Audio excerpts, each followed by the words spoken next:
গুড্ডু, তোর লেনদেন আমাকে অনেক ভালো লাগে। এ লাউরা, তুই তো গত মাসেরও বেতন দিলি না, এই মাসেরও তো বেতন দিস নাই। স্যার, আমার মাইক হয়েছে 3 মাসের বেতন একবার দিয়ে দেবে। তুই আমাকে বেতন নিয়ে ঘুরেছিস, এর ফলাফল কিন্তু ভালো হবে না। স্যার বাদ দেন তো ওইসব, আগে পড়া নেন। আচ্ছা গুড্ডু, তুই বল 2 আর 3 যোগ করলে কত হয়? স্যার 2 আর 3 তো 5 হয়। এ লাউরা, তুই হাততালি দিচ্ছিস কেন? থাম। এবার তুই বল 40 টাকা 50 পয়সা যোগ 20 টাকা 15 পয়সা কত হয় বল। তুই সহজ প্রশ্ন পাইস না। কি পড়িস বাসায়? তুই কি পড়িস?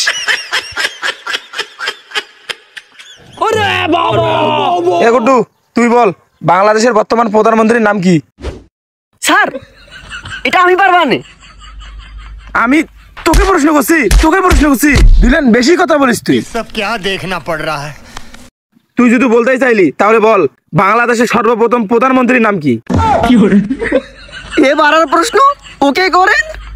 এটা কোনো প্রশ্ন হলো? ঠিক আছে না বা গুড্ডু বা, তুমি তো ব্রিলিয়েন্ট স্টুডেন্ট। এ দেখ, ওর কাছে কিছু শিখে নিস। এ যা, আজকের মনে ছুটি। हे प्रभु हे हरि राम कृष्ण जगन्नाथ प्रेमानंद, ये क्या हुआ? गलाव में पानी आ गया।